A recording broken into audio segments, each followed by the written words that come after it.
Hello everyone, it's Yvonne here to do the reading for the lovely sign of Leo. Remember, if you are watching this video, you can be a Leo sun, moon, rising, or have Leo in another aspect in your chart. This reading may resonate with you. If you're unsure what that means, Google natal chart or birth chart, put in the details of your birth and get yourself a little bit of a map around where the planets were when you were born. Now, for example, if you're looking at Leo in Venus, it would be that you love like a Leo. So readings that come up for you will relate very strongly to your love life, for example.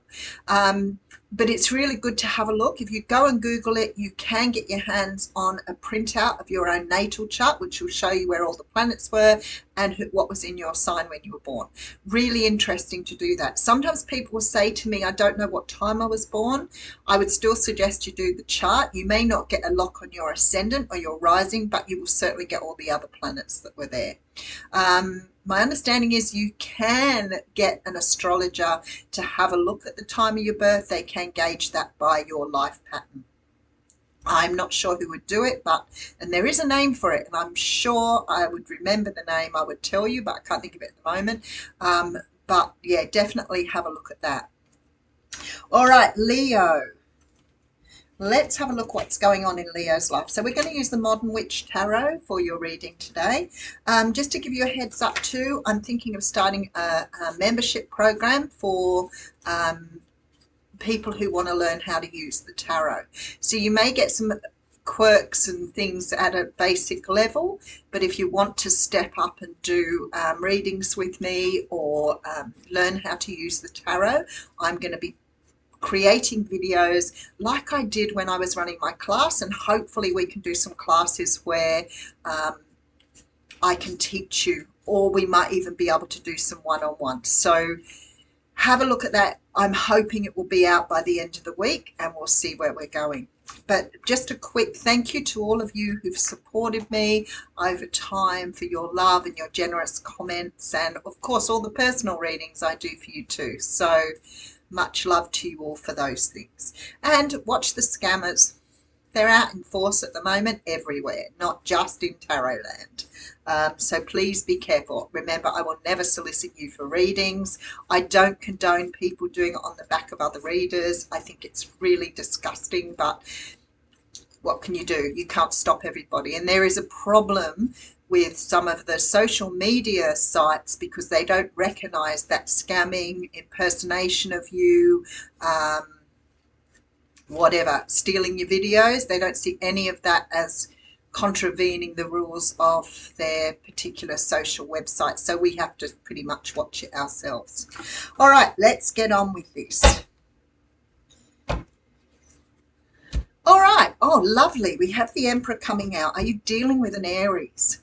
The Emperor is a card for me that represents divine masculine energy. Doesn't mean it is about a man. An Emperor can quite easily be a woman, but it's about someone who knows their own power, who's sitting in their own power. Sometimes it can be somebody around you that you may go to for advice. It could be a dominant figure in your life that really has the answers when you're needing those.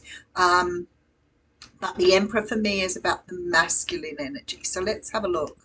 I do feel like sometimes I need to also add, it is the card that often people are looking for if you identify as being a twin flame. That particular energy for me is about divine masculine, divine feminine. So if you're following this because you want to find out what's going on, that would be a pretty good indication that you're on track. Remembering that even if you're a woman, you could be the divine masculine in a twin flame connection. That just means that you're more attuned to the masculine qualities, and you could be dealing with obviously another divine masculine or a divine feminine. Okay, so somebody's coming in very, very rapidly here with this Knight of Swords. This is a person who has something to say. They want to offer you a new beginning. They are coming at you very, very quickly here. When the Knight of Swords comes in, I know it's rapid energy. So it generally means it's very close or it's about to happen. So for me, this is very much about somebody coming towards you for some sort of conversation or clarity here. I feel like whoever this person is, they may have walked away from a past situation, or you may have walked away from a past situation and you may be waiting to hear from this person. All right, we are talking about a water sign. So if you're dealing with obviously Aries here, Cancer, Pisces, Scorpio, this is the sort of energy we'd expect to come through. But to me, this is perfect energy for more divine masculine and very feminine energy. So we have here a person who's sitting in their masculine energy, but this person here is sitting more in their feminine energy, which means they are more focused on their intuition, they're in a knowing, they may be a very nurturing person, often comes across for me as a mother, but definitely somebody who knows how to nurture and is comfortable with their nurturing. This doesn't mean they're a doormat. It just means they are very comfortable with who they are. There is communication definitely coming through here, and this person is wanting to talk as well. So this person has their sword up high as well. So we've got two people who want to have a conversation, two people who are sitting in their own energy, ready to talk about some sort of way forward, clarity, but definitely feeling it's sort of when the swords come through, like if it was wands, I'd be saying this person's feeling very passionate. And if it was cups coming through, I'd say, oh, they're feeling a lot of love for you. When the swords are coming through, very often it means that if you're sitting in your own personal power, you may be ready to have that conversation with people, but you are not going to beat around the bush about it. It's going to be a very direct conversation. So being that you're both in the energy, and it looks to me like maybe you've not had these conversations before, for me, it would be, if we're going to move forward, I'm not going to allow you to do to me what you've done in the past. This time around, these are the boundaries I'm going to put in place. So there's a very sort of constructive, logical feel to this conversation. It's not all smoochy and loving. It's very concrete. This is how we're going to move forward, or this is where I'm prepared to go. These are the things I'm prepared to offer. So let's have a look and see what's going on there. You've got the Page of Swords coming out as well. So the Page of Swords can often be somebody stalking you as well. So maybe this person's been watching you for a while. They may have realized that you've recently become single, you've walked away from something, but you know these readings flip-flop too. So it could be that you've been doing exactly the same thing. Let's face it, even at the best, we all stalk people in a healthy way. So I don't mean that you're doing it in an unhealthy way, but you might just be sort of checking in a little bit on their Facebook, or you may be watching the readings if you're dealing with a Leo, for example. Do I think that's unhealthy? Maybe it is a little unhealthy, but I think that some of it is just normal human. You're inquisitive. Sometimes we just want to find out. But a psychologist would probably tell you it is an unhealthy way to behave.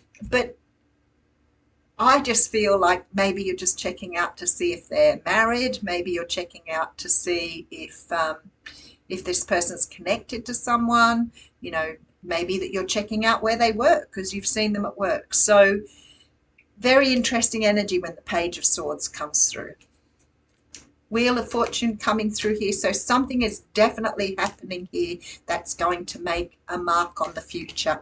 There is a definite feeling when the Ten of Swords comes around, though, that something has to complete before something else can move forward. Sometimes we have to close out one cycle to start a new cycle. So always keep that in mind. But to me, this is very much about planning for the future. The Wheel of Fortune tells me that the time is right. So maybe you've been waiting a while. Maybe you're wondering when this person was coming forward, and maybe that wheel has just turned in your favor now. All right, so we have the High Priestess. You knew this person was coming in. Four of Pentacles tells me you've had trouble letting this person go, and you've been waiting for this offer. All right, King of Swords coming through here. See, there's a lot of swords energy in this reading. We do have the World confirming that something needs to be closed out before this can move forward. Have you done the work here? Because we have the Ten of Wands coming through too, and I have the Chariot, so there's a Cancer energy here. I want to ask you if you've done the work. You know, I've just been reading a good book. I'll have to try and remember what the name of the book is and try and put it up for people. It's about how you can make the changes in your life. You know, when people say you need to grow or you need to move forward, you need to, you know, address what it is that's holding you back, all of those sort of things. There's a very good book that I've been reading or listening to. What I'm seeing here, and I feel like, and it could be the person you're dealing with, but they're coming up as an emperor, and maybe because you're coming up as the Queen of Cups, you're not quite ready for this connection. Now, what does that mean? When I look at this and I see your determination, you've been waiting here, absolutely, but this cycle that needs to be closed out, maybe that you, for example, you're not ready to set boundaries with somebody, which may mean, you know, if you come together with somebody, you may not be able to enforce your own needs. What do I mean by that? This is why relationships sometimes cycle. If you've been codependent, let's take codependent, and codependent is about putting other people's needs above your own. Just to give you an example, if I say to people sometimes about, you know, this person's not treating you well, you need to let them go, a person might say to me, oh, I can't do that, that would hurt them. Why is it you feel that you can be hurt but they can't? So that's codependency. So if you're in a position where you're thinking, this relationship's really sour, I want to let this person go, but I'm scared of hurting their feelings, then you have codependency, because you need to consider your feelings at the level of somebody else's. There is no thinking of other people before yourself. That's just not healthy. Unless it's a one-off small thing, then it's unhealthy. So what I see here is a person, for example, that's had some issues in the past, but maybe is having difficulty now putting things into place. So say you've been in a relationship and you're really focused on somebody and you feel madly in love with them and they treat you really badly. You've got to ask yourself, why do you stick around? Why do you hang out? And sometimes people say, well, because I love them. Well, they clearly don't love you back, right? So if somebody's coming back into your life that's treated you badly in the past, then you need to set boundaries this time around. You need to be able to say, I'm not going to put up with what I had before. These are the things I'm prepared to accept. If you want to move forward with me, let's try. That's the sort of thing. So it's the sort of thing where you're building a relationship, but you're looking for things to keep yourself equal to the other person. So it might be something like, for example, I'm not going to tolerate this ghosting. I'm not going to tolerate that sometimes you just don't contact me for days on end. Those sort of things are just not happening. So you come to some sort of agreement with that person to maybe keep contact. It doesn't take long to send a text. I have people saying to me, oh, he says he's too busy to send a text. Well, then you need to let him go.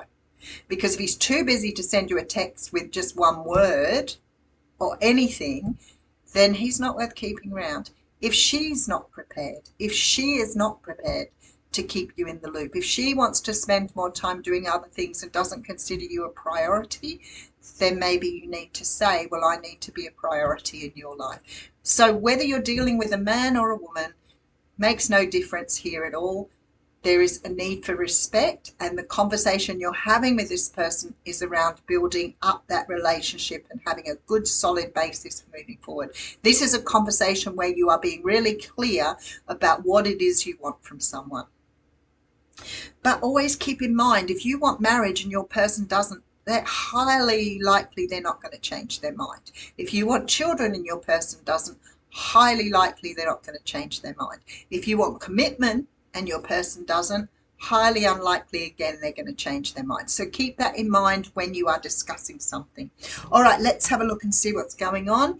So we have an Emperor coming back in. I feel like your person's ready to make a new start, but because I have the Queen here, I'm feeling like one of you isn't quite ready. So one of you isn't quite ready to set boundaries. You may be a little allowing still people to get away with treating you poorly. I do feel a love offer is coming here, but I do think the conversation that's about to take place is very much a conversation here around who's doing what, when and where. So very important that you really stick to what it is you want in a relationship. Leo, that's your reading there. Let's pull an oracle card. I think sometimes people are scared of putting in boundaries because they think that the person will disappear on them. But in all fairness, if you put a boundary down and your person disappears, they weren't worth your time in the first place. Keep that in mind. unless your boundaries are unreasonable. All right, so we have the card of Yang coming through here, which really sort of sits nicely with that reading. Let's have a look and find what it says. I might read the relationship message here. The masculine principle of movement and creative activity, the power to make things happen and taking action. So maybe that Emperor energy is yours, not theirs. Circumstances are supporting action on your path. See, there it is. It's okay to make the first move. Trust that you will quickly know where you stand. In matters of the heart, there is movement towards your highest good. So go forth with assurance. Passion is in the air, and now is the time to dance to the tune of love. Take the lead. So very, very, very good representation of that reading. All right, I will leave you with that. Thank you for watching.